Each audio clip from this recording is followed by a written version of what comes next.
नमस्कार. मी प्रतीक्षा जोशी आपल्या सर्वांचे पुन्हा एकदा स्वागत करते. आठवणी जुन्या, आवाज नवा या आपल्या नव्या कोऱ्या मालिकेत. पक्ष्यांचा राजा मोर.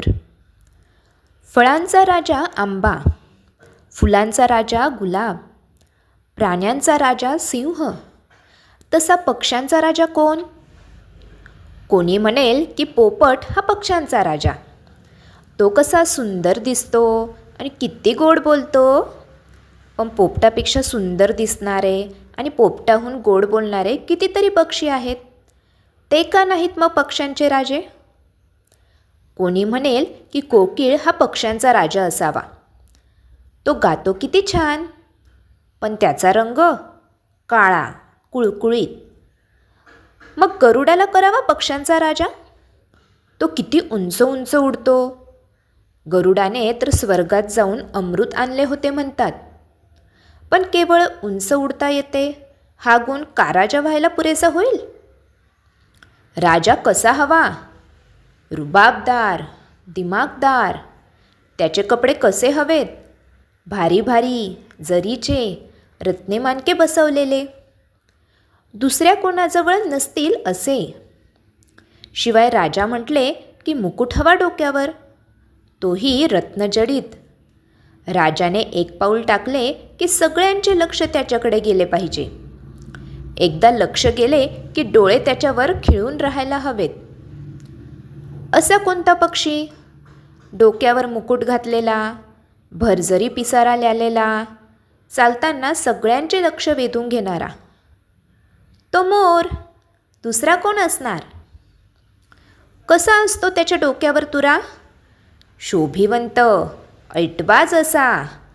आणि त्याचा पिसारा जणू निळ्या मखमलीच्या अंगरख्यावर हिरे पाचू जडवले आहेत. पिसारा न फुलवता देखील मोर चालू लागला की वाटते त्या अंगरख्याचा लांब लचक घोळ त्याच्या मागून येतो आहे. त्याच्यावर पिंपळ पानांची डोळ्या डोळ्यांची नक्षी आहे. राजाला करतात तसा मुजरा करावासा वाटतो मोराला. पावसाळ्यात जेव्हा ढग दाटून येतात तेव्हा आभाळात ढगांचा पिसारा फुलतो. पाऊस येणार येणार असे सांगत गारगार वारे वाहू लागतात. झाडे पाने डोलू लागतात. मग मोरही आपला लखलखीत पिसारा फुलवतो. वर चोच करून नाचू लागतो आणि ओरडतो, मियाव मियाव. एका कवितेत म्हटले आहे ते अगदी खरे वाटते. तीत म्हटले आहे, मान उंच उभारून फोडीसी काटा हो, ढगांना का बोलावीसी याहो याहो याहो. या आणि जसा माझा पिसारा फुलला आहे तसा उन्हाळ्यात सुकलेल्या या झाडांचा पिसारा फुलवा.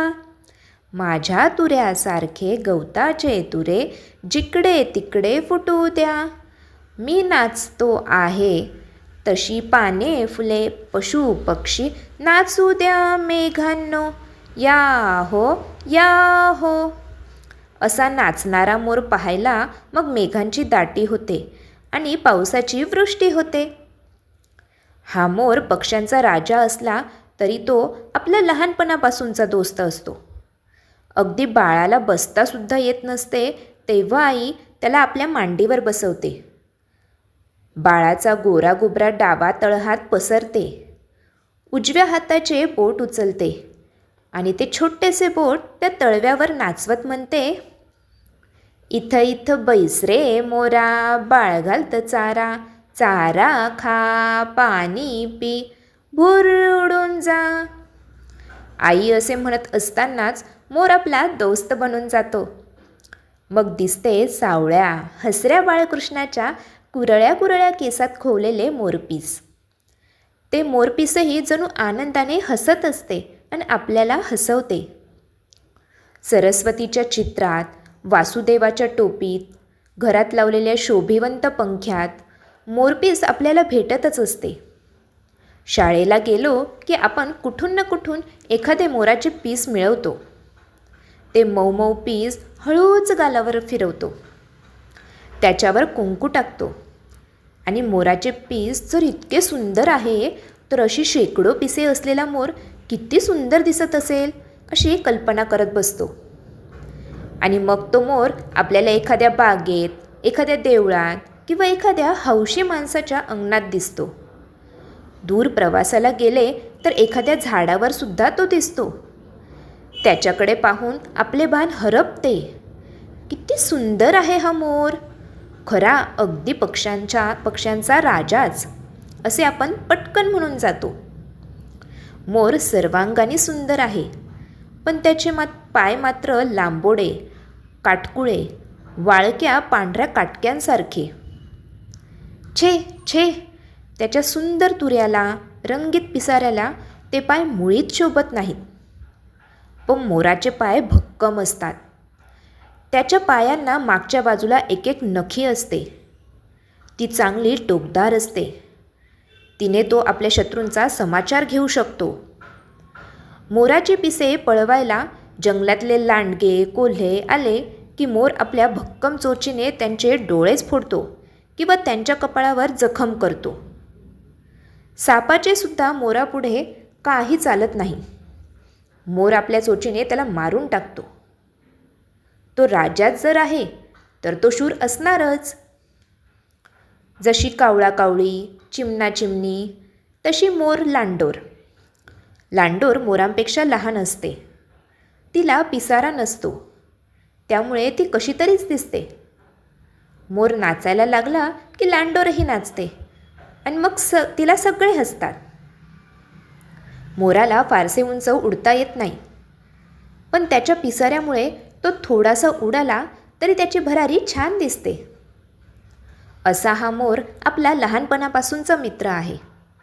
आपल्याबरोबर गाणारा, नाचणारा, पक्ष्यांचा राजा म्हणून मिरवणारा.